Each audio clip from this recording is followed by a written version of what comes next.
Good evening, ನಮಸ್ಕಾರ ಎಲ್ಲರಿಗೂ. ನಮಸ್ಕಾರ. ಇವತ್ತು ಮತ್ತೊಂದು ಟಾಪಿಕ್ ತಗೊಂಡು ನಾವು ಇಂಗ್ಲೀಷ್ ಕ್ಲಾಸ್ನಲ್ಲಿ ಬಂದಿದ್ದೀವಿ. ಐ ಹೋಪ್ ಎಲ್ಲರೂ ಜಾಯ್ನ್ ಆಗಿದ್ದೀರಿ ಅಂತ ನಾನು ಆಶಿಸ್ತೀನಿ. ಇವತ್ತು ನಮ್ಮದು ನ್ಯೂ ಟಾಪಿಕ್. ಈಗ ಸೋ ಫಾರ್ ನಾವು ಯಾವ್ಯಾವ ಟಾಪಿಕ್ಸನ್ನು ಮುಗಿಸಿದ್ವಿ ಜಸ್ಟ್ ನಿಮಗೆ ನಾನು ರಿಮೈಂಡ್ ಮಾಡ್ತೀನಿ. ನಾವು ನೋಡಿದ್ವಿ ಕ್ವೆಶ್ಚನ್ ಟ್ಯಾಗ್, ನಾವು ನೋಡಿದ್ವಿ ಇಫ್ ಕ್ಲಾಸ್, ನಾವು ನೋಡಿದ್ವಿ ದ ಸೆಂಟೆನ್ಸ್ ರಿಲೇಷನ್, ಅಲ್ಲಿ ಏನು ರಿಲೇಷನ್ ಆಗ್ತದೆ ಅಂಥೇಳಿ, ನಾವು ನೋಡಿದ್ವಿ ಆರ್ಟಿಕಲ್ಸ್. ಇವು 4 ಟಾಪಿಕ್ಗಳನ್ನು ನಾವು ಮುಗಿಸಿದ್ವಿ.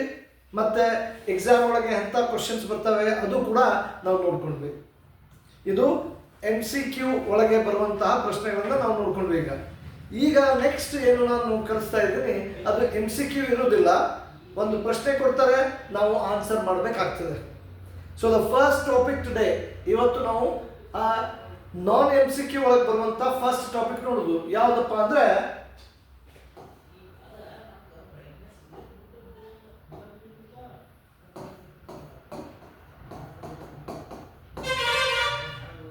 ಆಕ್ಟಿವ್ ಪ್ಯಾಸಿವ್ ಅಂತ ಹೇಳ್ತೀವಿ ನಾವು. ಆಕ್ಟಿವ್ ವಾಯ್ಸ್, ಪ್ಯಾಸಿವ್ ವಾಯ್ಸ್ ಅಂದರೆ ಒಂದು ಸೆಂಟೆನ್ಸ್ ಕೊಡ್ತಾರೆ ಅವರು, ಅದನ್ನು ಆಕ್ಟಿವ್ ವಾಯ್ಸ್ ಒಳಗೆ ಕೊಡ್ತಾರೆ, ಅದನ್ನು ನಾವು ಪ್ಯಾಸಿವ್ ವಾಯ್ಸ್ ಹ್ಯಾಂಗ್ ಮಾಡಬೇಕು ಅಂತ ನಮಗೆ ಅರ್ಥ ಆಗಬೇಕು. ಇಲ್ಲೇ ಸ್ವಲ್ಪ ಗಮನ ಕೊಡುವಂಥ ಅಂಶಗಳನ್ನು ನಾವು ನೋಡಬೇಕು. ಈಗ ಒಂದು ಎಕ್ಸಾಂಪಲ್ ಸೆಂಟೆನ್ಸ್ ನಾನು ಬರೀತೀನಿ. ಏನು?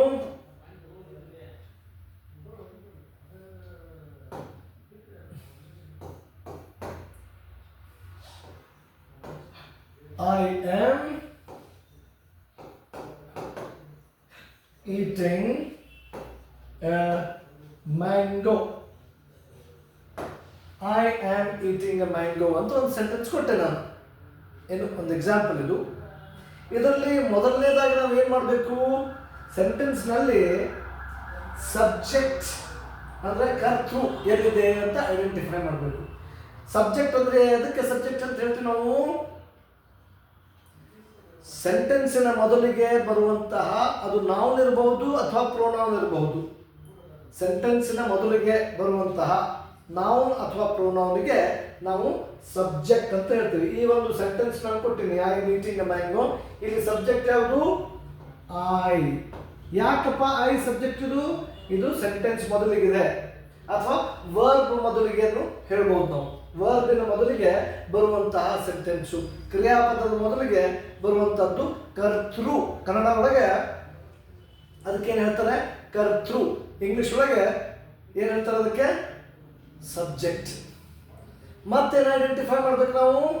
ವರ್ಬ್, ಮೇನ್ ವರ್ಬ್ ಯಾವುದು? ಇದು ಮೇನ್ ವರ್ಬ್. ಆಮೇಲೆ ಹೆಲ್ಪಿಂಗ್ ವರ್ಬ್ ಐತನ, ಅದನ್ನು ಐಡೆಂಟಿಫೈ ಮಾಡಬೇಕು, ಹೆಲ್ಪಿಂಗ್ ವರ್ಬ್. ಆಮೇಲೆ ಮಾಡಬೇಕಪ್ಪ, ಐಡೆಂಟಿಫೈ ಮಾಡಬೇಕು ಆಬ್ಜೆಕ್ಟ್ ಅಂದರೆ ಕರ್ಮ. ಆಬ್ಜೆಕ್ಟ್ ಇರಲೇಬೇಕು. ಆಬ್ಜೆಕ್ಟ್ ಇದ್ರೆ ಮಾತ್ರ ಅದು ಆಕ್ಟಿವ್ದಿಂದ ಪ್ಯಾಸಿವ್ ಆಗ್ತದೆ. ನಿಮ್ಮ ಎಕ್ಸಾಮ್ ಒಳಗೆ ಕೊಟ್ಟಿದ್ದಂಥ ಪ್ರತಿ ಎಕ್ಸಾಮ್ ಒಳಗೆ ಇವು 3 ಇರ್ತವೆ. ಸಬ್ಜೆಕ್ಟ್ ಇರ್ತದೆ, ವರ್ಬ್ ಇರ್ತದೆ, ಆಬ್ಜೆಕ್ಟು ಇರ್ತದೆ. ಆಬ್ಜೆಕ್ಟ್ ಯಾವುದು? ಇದು ಮ್ಯಾಂಗೋ. ಸಬ್ಜೆಕ್ಟ್ ಮತ್ತು ವರ್ಬ್ ಆದಮೇಲೆ ಅದು ಏನು ಉಳಿತದೆ ಅದು ಯೂಶುವಲಿ ಆಬ್ಜೆಕ್ಟ್ ಆಗ್ತದೆ. ಇದು ಮೊದಲನೇ ಒಂದು ರೂಲ್ ಇದು. ಆಮೇಲೆ ನಾವು ಏನು ಮಾಡಬೇಕು? ಆಬ್ಜೆಕ್ಟ್ ಇದ್ದಿದ್ದನ್ನ ಸಬ್ಜೆಕ್ಟಿನ ಸ್ಥಾನದಲ್ಲಿ ಬರೀಬೇಕು. ಏನೈತಪ್ಪ ಆಬ್ಜೆಕ್ಟಲ್ಲಿ? ಆ ಮ್ಯಾಂಗೋ, ಅದನ್ನು ಸಬ್ಜೆಕ್ಟಿನ ಸ್ಥಾನದಲ್ಲಿ ಬರೀಬೇಕು, ಮ್ಯಾಂಗೋ. ಆಮೇಲೆ ಹೆಲ್ಪಿಂಗ್ ವರ್ಬಿಗೆ ಏನು ಮಾಡಬೇಕು? ಪ್ರತಿಯೊಂದು ಹೆಲ್ಪಿಂಗ್ ವರ್ಬಿಗೆ ಒಂದು ಟೆನ್ಸ್ ರೂಲ್ ಅಂತ ಚೇಂಜ್ ಆಗ್ತದೆ. ಈಗ ಫಾರ್ ಎಕ್ಸಾಂಪಲ್ ಇಲ್ಲಿ ಆಮ್ ಐತಲ್ಲ, ಆಮ್ ಇತ್ತಂದ್ರೆ ಅದಕ್ಕೆ ಏನು ಬರ್ತಿತ್ತಲ್ಲ? Am is are are plus being ಅಂತ ಬರ್ತೈತಿ. ಇದು ನಾವು ನೆನಪಿಡುವಂಥ ಅಂಶ. ಇಲ್ಲಿ ಆಮ್ ಬರ್ಬೋದಿಲ್ಲ, ಇಲ್ಲಿ ಈಸ್ ಬರ್ಬೋದು, ಇಲ್ಲೇ ಆರ್ ಬರ್ಬೋದು. ಆಮ್ ಈಸ್ ಆರ್ ಇದ್ದಾಗ ಇಲ್ಲಿ ಹೆಲ್ಪಿಂಗ್ ವರ್ಬ್ ಆಮ್ ಅಥವಾ ಈಸ್ ಅಥವಾ ಆರ್ ಬಂತಂದ್ರೆ ಇಲ್ಲಿ ಏನಾಗ್ತೈತಿ ಈ ಮೂರರಾಗ ಒಂದು ಬೀಯಿಂಗ್ ಅಂತ ಬರಿಬೇಕಾಗ್ತೈತಿ.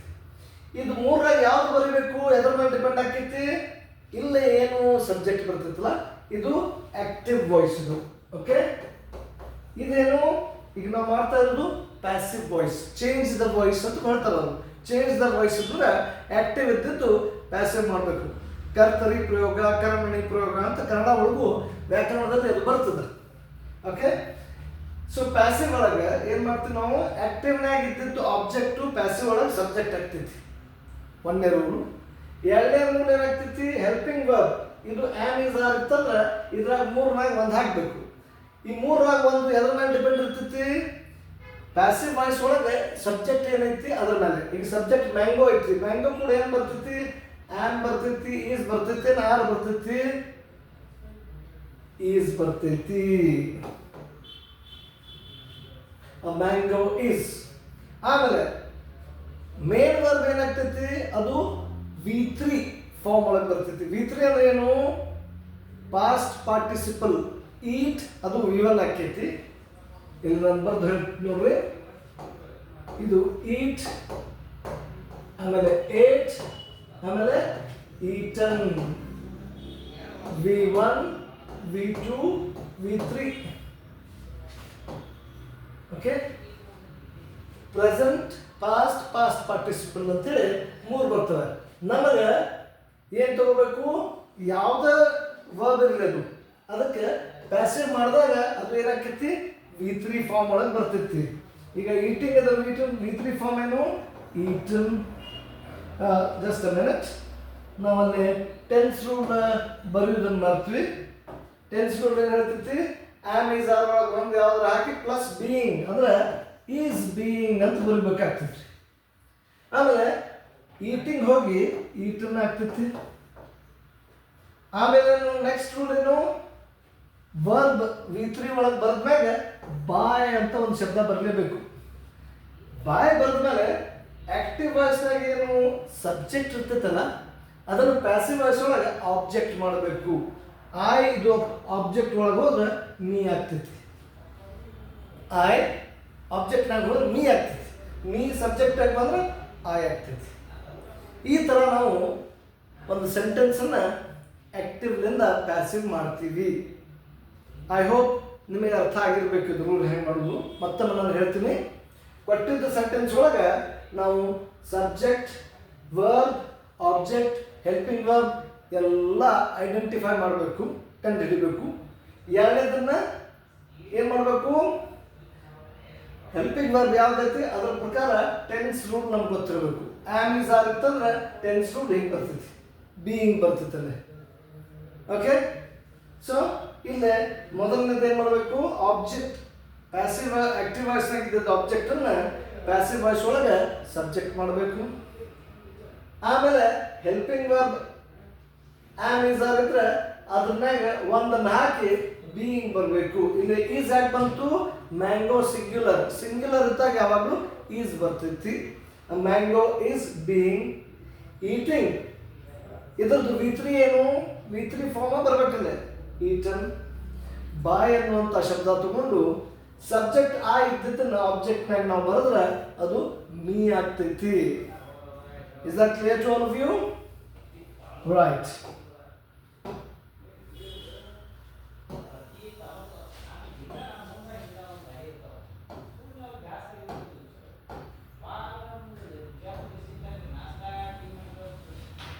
Yeah, let me rub this first.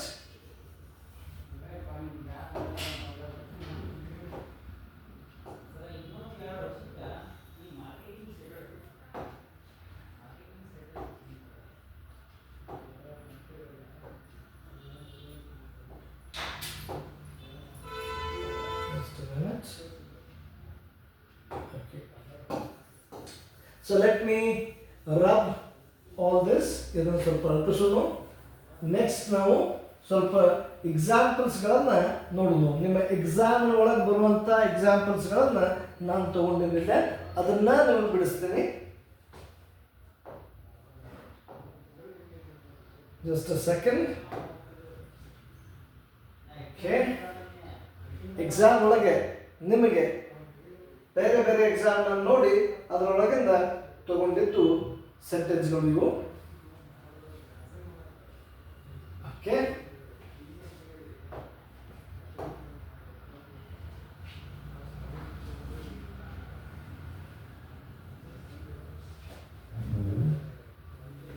I hope ನಿಮಗೆ ಕಾಣ್ತಾ ಇದೆ ಅಂತ ನಾನು ಊಹಿಸ್ತಾ ಇದ್ದೀನಿ. Okay, so the first sentence here ಏನಪ್ಪ, he will murder me now. ಇನ್ನೊಂದು ಸ್ವಲ್ಪ ಡೌಟ್ ಮಾಡ್ತೀನಿ so that it is very easy for you to solve. Okay, he will murder me ಆಯ್ತಲ್ಲ. ಇಲ್ಲಿ ನಾವು ಮೊದಲು ಏನು ಮಾಡಬೇಕು, ಸಬ್ಜೆಕ್ಟ್ ಏನೈತಿ ಹಿ, ಮರ್ಡರ್ ಏನು ವಿ, ಮೀ ಏನು ಇಲ್ಲಿ ನಾನು ಸ್ವಲ್ಪ ದೊಡ್ಡದ ಬರ್ತೀನಿ ಅದನ್ನು, ಅಂದ್ರೆ ನಿಮ್ಗೆ ದೊಡ್ಡ ದೊಡ್ಡ ಅಕ್ಷರಗಳು ಕಾಣಲಿ ಅಂಥೇಳಿ. Just a second.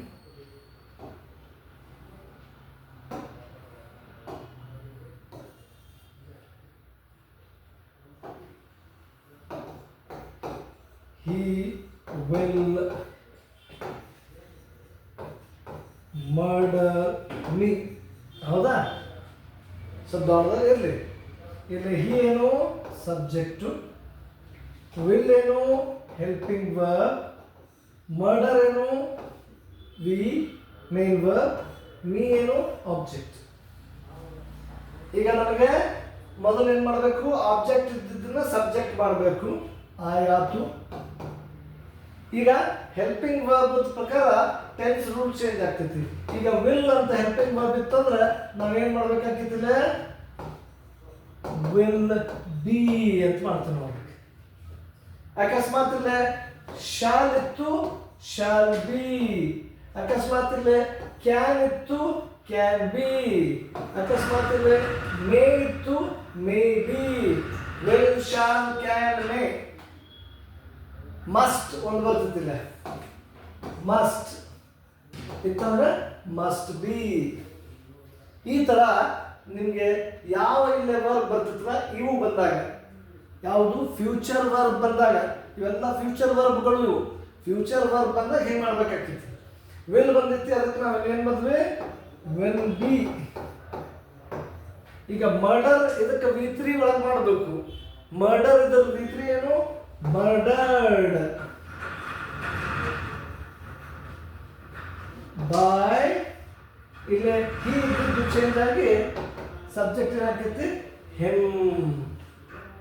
ಅರ್ಥ ಆಯ್ತಲ್ಲ, I will be murdered by him. He will murder me ಇದರ ಪ್ಯಾಸಿವ್ ವಾಯ್ಸ್ ಏನಪ್ಪ ಅಂದ್ರೆ I will be murdered by him. Next ಎರಡನೇದು ನೋಡೋದು, ಏನೈತಿ ಎರಡನೇದು,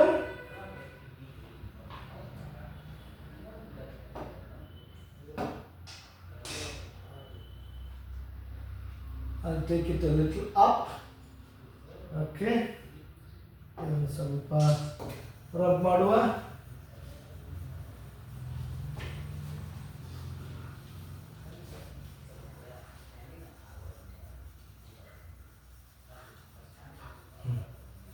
ಈಗ ಎರಡನೇದು ಪ್ರಶ್ನೆ ನಂಬರ್ 2 ಏನೈತಪ್ಪ ಇದೆ, she has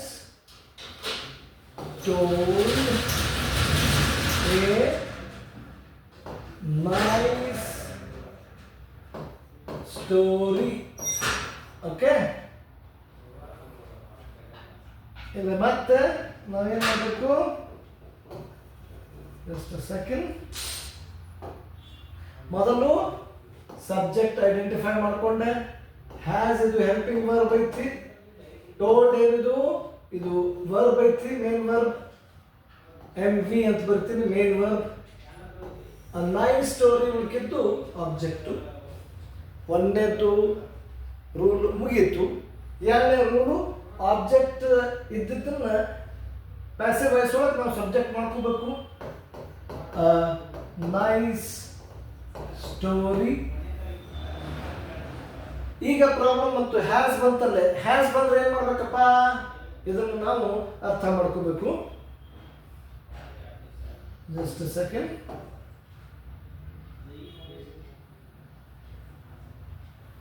okay,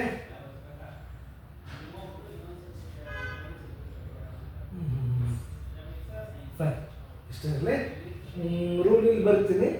I hope you can see that. ಇಲ್ಲೇ ಬರಿತೀನಿ. ಹ್ಯಾಸ್ ಅಂತ ಬಂದಾಗ ಹ್ಯಾಸ್ ಅಥವಾ ಹ್ಯಾವ್, ಎಲ್ಲೇ ಹೆಲ್ಪಿಂಗ್ ವರ್ಬ್ನಾಗ ಹ್ಯಾಸ್ ಅಥವಾ ಹ್ಯಾವ್ ಬಂದಾಗ ನಾವೇನು ಬಿಡಬೇಕು, ಅದಕ್ಕೆ ಹ್ಯಾಸ್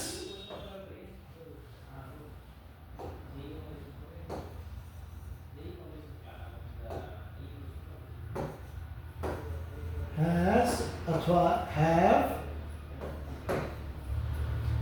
ಪ್ಲಸ್ ಬೀನ್ ಅಂತ ಬರಿಬೇಕು. ಹ್ಯಾಸ್ ಅಥವಾ ಹ್ಯಾವ್ ಪ್ಲಸ್ ಬೀನ್ ಅಂತ ಬರೀಬೇಕಾಗ್ತದೆ. Just a minute. ಅಂದ್ರೆ ಇಲ್ಲೇ ನೈಸ್ ಸ್ಟೋರಿ ಹ್ಯಾಸ್ ಐತಲ್ಲ, ಅದಕ್ಕೆ ಇಲ್ಲೇ ಹ್ಯಾಸ್ ಬೀನ್. ಟೋಲ್ಡ್, ಇದರ V3 ಏನು, ಟೋಲ್ಡ್. ಯಾವ ಶಬ್ದ ಪಾಸ್ಟ್ ಟೆನ್ಸ್ನಾಗ ಡಿ ಒಳಗೆ ಇರ್ತೈತಿ V2 ಒಳಗೆ, V3 ಒಳಗೂ ಡಿನ ಹಾಕಿತ್ತು. ಹ್ಯಾಸ್ ಬೀನ್ ಟೋಲ್ಡ್ ಬೈ ಬರಿಬೇಕು. ಏನು ಸಬ್ಜೆಕ್ಟು, ಶಿ ಇದ್ದಿದ್ದು ಏನಾಗ್ತಿದ್ದಿಲ್ಲ, her. So a nice story has been told by her ಅಂತ ಹೇಳಿ ಅದು ಆನ್ಸರ್ ಆಗ್ತೈತಿ. ಅರ್ಥ ಆಯ್ತು?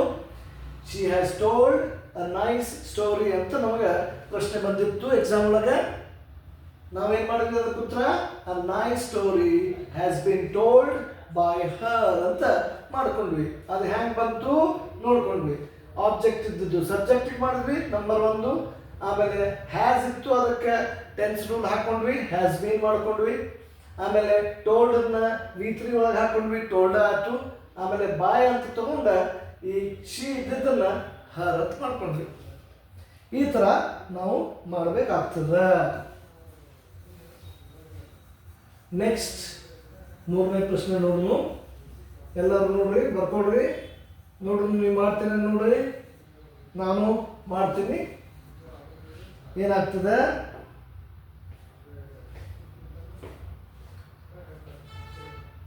Third question. ಏನಪ್ಪ ಅದು ಥರ್ಡ್ ಕ್ವೆಶ್ಚನ್? ಒಂದು ಸೆಕ್, ಸ್ವಲ್ಪ ಇತ್ತಾಗ ತಗೊಂಡ್ರೆ ನನಗೆ ಬರೆಯೋಕೆ ಭಾಳ ಈಸಿ ಆಗ್ತೈತಿ.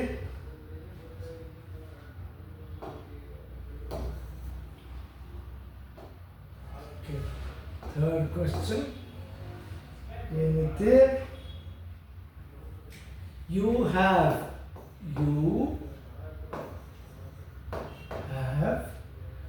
given me a prize. Prize. ಈಗ you have given me a prize. First ಏನು ಮಾಡಬೇಕು, ಸಬ್ಜೆಕ್ಟನ್ನು ಐಡೆಂಟಿಫೈ ಮಾಡಬೇಕು. ಹ್ಯಾವ್ ಎಂದು ಇದು ಹೆಲ್ಪಿಂಗ್ ವರ್ಬ್, ಇದು ಗಿವನ್ ಇದು ವರ್ಬ್ ಐತಿ. ಮೀ ಯಾರಿಗೆ, ನನಗೆ ಅಂದ್ರೆ ಇದು ಆಬ್ಜೆಕ್ಟ್ ಆಯ್ತು. ಉಳಿಕಿದ್ದೇನು ಅದು ಎಕ್ಸ್ಟ್ರಾ. ಅದು ಕೆಲವೊಮ್ಮೆ ಹಿಂಗೂ ಬರ್ತೈತ್ರಿ, ಆಬ್ಜೆಕ್ಟ್ನ ಕಂಡು ಹಿಡಿದಾಗ ಎಕ್ಸ್ಟ್ರಾ ಒಂದು ಬರ್ತೈತಿ. ಅವಾಗ ನಾವೇನು ಮಾಡಬೇಕು ನೋಡ್ರಿ, ಏನಿಲ್ಲ, ಭಾಳ ಈಸಿ ಐತಿ. ಆಬ್ಜೆಕ್ಟ್ಗೆ ಸಬ್ಜೆಕ್ಟ್ ಮಾಡ್ಕೊಂಡ್ವಿ ನಾವು. ಐ ಹ್ಯಾವ್ ಐತಿ, ಅದಕ್ಕೆ ಹ್ಯಾವ್ ಬೀನ್. ಆಮೇಲೆ ಗಿವನ್ ಇದರದ್ದು V3 ಸೇಮ್ ಗಿವನ್ ಉಳಿತೈತಿ. ಎಕ್ಸ್ಟ್ರಾ ಇದು V3 ಮಾಡಿದ ಮ್ಯಾಗ ಎಕ್ಸ್ಟ್ರಾ ಇತ್ತಂದ್ರೆ ಹಚ್ಕೋಬೇಕಿಲ್ಲ. ಆ್ಯಸ್ ಇಟ್ ಈಸ್ ಬರೆಯೋದು ಅದಕ್ಕೆ ಗಿವನ್ ಅ ಪ್ರೈಸ್. ಇದ್ದಿದ್ದ ಶಬ್ದ ಬರಬೇಕು, ಬಾಯ್. ಯು ಇದು ಸಬ್ಜೆಕ್ಟ್ ಸ್ಥಾನದಲ್ಲಿ ಇರಲಿ, ಆಬ್ಜೆಕ್ಟ್ ಸ್ಥಾನದಲ್ಲಿ ಇರಲಿ, ಯುನ ಇರ್ತಿತ್ತದು, ಅದು ಚೇಂಜ್ ಆಗೋದಿಲ್ಲ. ಐ ಮೀ ಆಗ್ತೈತಿ. ವಿ ಇದ್ರೆ ಅಸ್ ಆಗ್ತೈತಿ, ಆದ್ರೆ ಯು ಇದ್ರೆ ಯುನ ಇರ್ತೈತಿ, ಮತ್ತು ಹಿ ಇದ್ರೆ ಹಿಮ್ ಆಗ್ತೈತಿ, ಶಿ ಇದ್ರೆ ಹರ್ ಆಗ್ತೈತಿ, ಮತ್ತು ಇಟ್ಟಿದ್ರು ಇಟ್ ಅಂತ ಉಳಿತೈತಿ, ದೇ ಇದ್ರೆ ದೆಮ್ ಆಗ್ತೈತಿ. ಇದು ಸಬ್ಜೆಕ್ಟಿನ ಸ್ಥಾನದಲ್ಲಿರುವಂತಹ ಪ್ರೊನೌನ್ಗಳು ಆಬ್ಜೆಕ್ಟ್ ಹೋದ್ರೆ ಚೇಂಜ್ ಆಗ್ತವೆ. ಅದು ನೀವು ಸ್ವಲ್ಪ ನೆನಪಿಟ್ಕೊಳ್ಳುವಂಥ ಒಂದು ಇದು ಮಾತಿದೆ.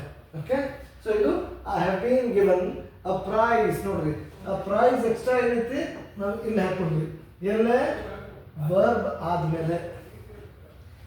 ಎಲ್ಲ ಸೆಂಟೆನ್ಸ್ ಒಳಗೆ ಎಕ್ಸ್ಟ್ರಾ ಬರುವುದಿಲ್ಲ, ಮೋಸ್ಟ್ಲಿ ಬರುವುದಿಲ್ಲ, ಬಂತಂದ್ರೆ ಹಿಂಗೆ ಮಾಡಬೇಕಾಗ್ತದೆ. ಓಕೆ, ನೆಕ್ಸ್ಟ್ 4ನೇದ್ದು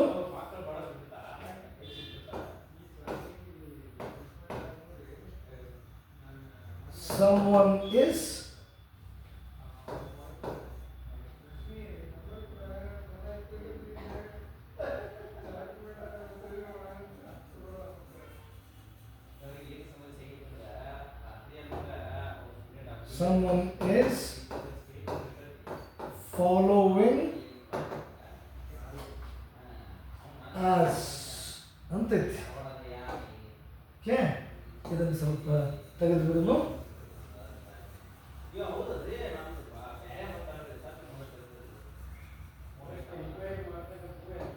Someone is following us. ಇದು ಕೂಡ ಹೋಗಲಿ. ಇಲ್ಲೇ someone ಇದು ಸಬ್ಜೆಕ್ಟ್ ಆಯ್ತು, ಈಸ್ ಹೆಲ್ಪಿಂಗ್ ವರ್ಬ್ ಆಯ್ತು, ಫಾಲೋಯಿಂಗ್ ವರ್ಬ್ ಆಯ್ತು, ಉಳಿಕಿದ್ದು ಆಬ್ಜೆಕ್ಟ್ ಆಯ್ತು. ಸೊ ಇಲ್ಲೇ ಮೊದಲನೇದೇನು, ಆಬ್ಜೆಕ್ಟ್ನಾಗ ಇದ್ದಿದ್ದನ್ನ ಸಬ್ಜೆಕ್ಟ್ ಮಾಡಬೇಕು, ಅಸ್ ಇದ್ದಿದ್ದು ವಿ ಆಗ್ತೈತಿ. ಈಗ ಹೆಲ್ಪಿಂಗ್ ವರ್ಬ್ ನಾವು ಏನೇನು ನೋಡ್ಕೊಂಡ್ವಿ, ಹ್ಯಾವ್ ಹ್ಯಾಸ್ ಇತ್ತಂದ್ರೆ ಏನು ಮಾಡಬೇಕು, ಹ್ಯಾವ್ ಬೀನ್ ಅಥವಾ ಹ್ಯಾಸ್ ಬೀನ್ ಬರಬೇಕು. ಆ್ಯಮ್ ಈಸ್ ಆರ್ ಇತ್ತಂದ್ರೆ ಏನು ಮಾಡ್ಬೇಕಂತಿದ್ದೆ ನಾನು, ಪ್ಲಸ್ ಬೀಯಿಂಗ್ ಹಚ್ಚಬೇಕು. ಆ್ಯಮ್ ಬೀಯಿಂಗ್, ಈಸ್ ಬೀಯಿಂಗ್ ಅಥವಾ ಆರ್ ಬೀಯಿಂಗ್ ಹಚ್ಚಬೇಕಾಗ್ತೈತಿ. ಇಲ್ಲೇ ವಿ ಕೂಡ ಏನು ಬರ್ತೈತಿ, ಆ್ಯಮ್ ಈಸ್ ಆರ್, ಮೂರಾಗ ಯಾವ್ದು ಬರ್ತೈತಿ, ಆರ್ ಬರ್ತೈತಿ. ಯಾಕೆ ಬರ್ತೈತಿ, ಯಾಕಂದ್ರೆ ವಿ ಇದು ಪ್ಲೂರಲ್ ಇದ್ದಾಗ ಯಾವಾಗ ನಾವು ಆರ್ ಈ ಹೆಲ್ಪಿಂಗ್ ವರ್ಬ್ ಸಹಾಯ ತಗೊಳ್ತೀವಿ. ಅದಕ್ಕೆ ವಿ ಆರ್ ಬೀಯಿಂಗ್. ಫಾಲೋಯಿಂಗ್ ಇದ್ರದ್ದು V3 ಏನು, ಫಾಲೋಡ್.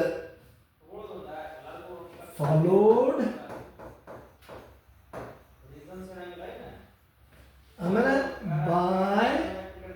ಆ ಸಮೋನ್ ಏನೈತಿ, ಅದು ಅಕಸ್ಮಾತ್ ಒಂದು ಪ್ರೊನೌನ್ ಇತ್ತಂದ್ರೆ ಚೇಂಜ್ ಆಗ್ತೈತಿ, ಪ್ರೊನೌನ್ ಇರಲಿಲ್ಲ ಅಂದ್ರೆ ಚೇಂಜ್ ಆಗೋದಿಲ್ಲ, ಹೆಂಗೆ ಹಂಗೆ ಬರೀಬೇಕಾಗ್ತೈತಿ. By someone. Okay, by someone, ಇದು ಹೆಂಗೈತಿ ಹಂಗೆ ಬರ್ತದೆ. ಸೊ ಏನಾಗ್ತದು, we are being followed by someone ಅಂತ. I hope you understood, right? ಈಗ ನೆಕ್ಸ್ಟ್ ನೋಡುವ ನಂಬರ್ 5. ಇದು ಸ್ವಲ್ಪ ರಬ್ ಮಾಡೋಣ, ಅದು ಬರೆಯೋಕ್ಕೆ ನಮಗೆ ಭಾಳ ಸಲೀಸಾಗಿ ಆಗ್ತದೆ, ನಿಮಗೆ ಕನ್ಫ್ಯೂಷನು ಆಗೋದಿಲ್ಲ. ಏನೈತಪ್ಪ ನಂಬರ್ 5 ಇಲ್ಲ,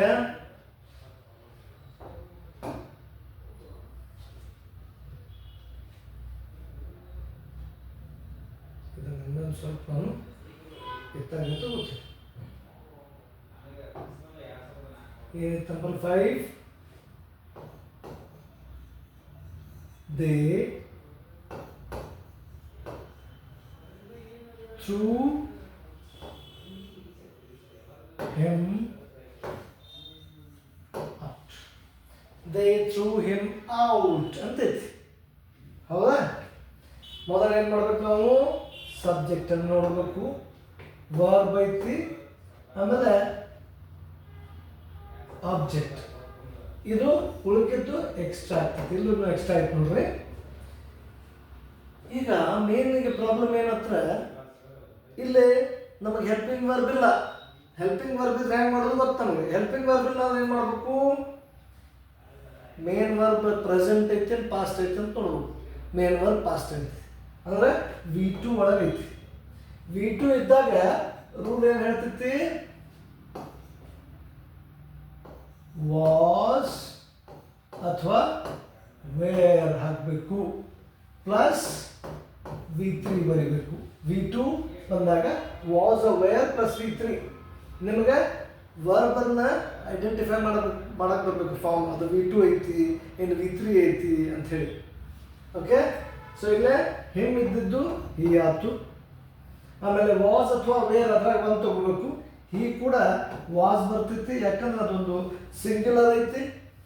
ಹಿ ವಾಸ್ ಥ್ರೂ, ಅದ್ರದ್ದು V3 ಏನು? ಥ್ರೋನ್. ಬೈ ದೇ ಇದ್ದಿದ್ದು ದೆಮ್ ಆಯಿತು. He was throne by them. ಅರ್ಥ ಆಯ್ತು? ಓಕೆ, ನೆಕ್ಸ್ಟ್ ನಾವು ನೋಡ್ಕೊಳ್ಳೋದು ಈಗ. ನೋಡ್ರಿ, ಇದು ರೂಲ್ ಗೊತ್ತಿರಬೇಕು. V2 ಇತ್ತು, ವಾಸ್ ಅಥವಾ ವೇರ್ ಬರಿಬೇಕಾದ್ರೆ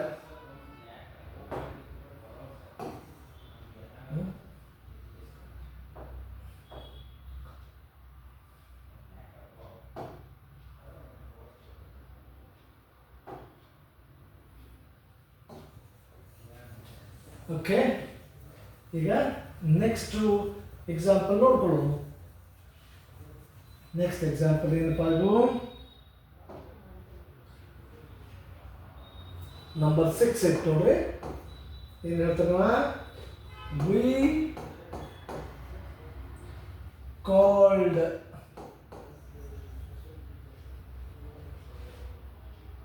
ಇನ್ ದ ಪೊಲೀಸ್. ಇಲ್ಲೇನು ವಿ ಸಬ್ಜೆಕ್ಟ್ ಆಯ್ತು, ಕಾಲ್ಡ್ ಇನ್ ಒಂದದು ವರ್ಬ್, ಅದು ಕೂಡ ಬಂದಿದ್ದು ಬಂದ್ಬಿಡ್ತದೆ, ಅದು ವರ್ಬ್ ಆಯ್ತು. The police. ಆಬ್ಜೆಕ್ಟ್ ಸಬ್ಜೆಕ್ಟ್ ಮಾಡಬೇಕು. The police. ಇಲ್ಲೇ ಕಾಲ್ಡ್ ಇನ್ಲೆ ಪಾಸ್ಟ್ ಟೆನ್ಸ್ ಅಂದ್ರೆ V2 ನಾಗ ಐತಿ. ಅದಕ್ಕೆ ಏನಾಕಿತ್ತದು? ವಾಸ್ ಅಥವಾ ವೇರ್ ಪ್ಲಸ್ V3 ಆಗ್ತೈತಿ. ಅದಕ್ಕೆ ಇಲ್ಲಿ ನಾವೇನು ಮಾಡಿದ್ವಿ? ಪೊಲೀಸ್ದು ಸಿಂಗ್ಯುಲರ್ ಇದ್ರೆ ದ ಪೊಲೀಸ್ ವಾಸ್. ಇಲ್ಲಿ ಕಾಲ್ಡ್ ಇದ್ರದ್ದು V3 ಏನು? ಕಾಲ್ಡ್. ನಾ ಹೇಳಿದಿಲ್ಲ, ಡಿ ಬಂತಂದ್ರೆ ಲಾಸ್ಟಿಗೆ V3 ಸೇಮ್ ಇರ್ತೈತಲ್ಲ. The police was called in by we ಇದ್ದಿದ್ದು ಅಸ್ ಆಯಿತು. This is the answer. Next, number 7.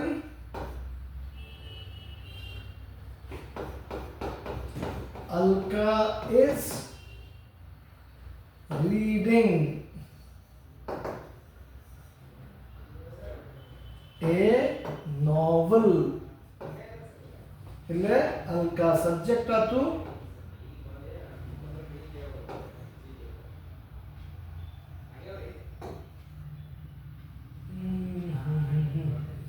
Just a minute.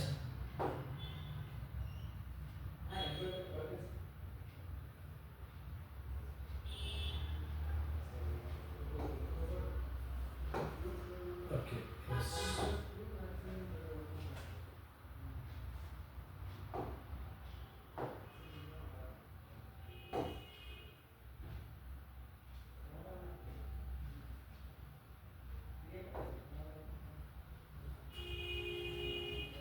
ಕೆಲವೊಮ್ಮೆ ಸ್ಟಕ್ ಆಗ್ತದೆ, ಸ್ವಲ್ಪ ನಮಗೆ ಟೈಮ್ ಕೊಡಬೇಕಾಗ್ತದೆ ಅದಕ್ಕೆ.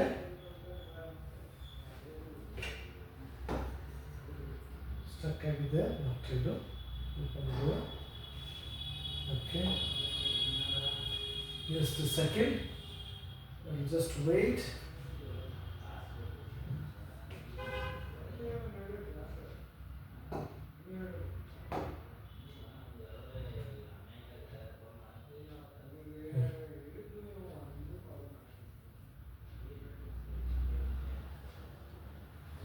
There is something wrong.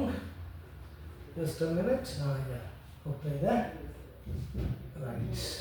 ಕೆಲವೊಮ್ಮೆ ಸ್ವಲ್ಪ ಸ್ಟಕ್ ಆಗ್ತದೆ. ಇದು ನೆಟ್ ಸಲುವಾಗಿ ಕೆಲವೊಮ್ಮೆ ಆಗ್ತದೆ. ಸೊ ಯಾವುದಿದು ನಾವು ಬರಿತಿದ್ವಿ? 7ನೇದ್ದು Alka is reading a novel.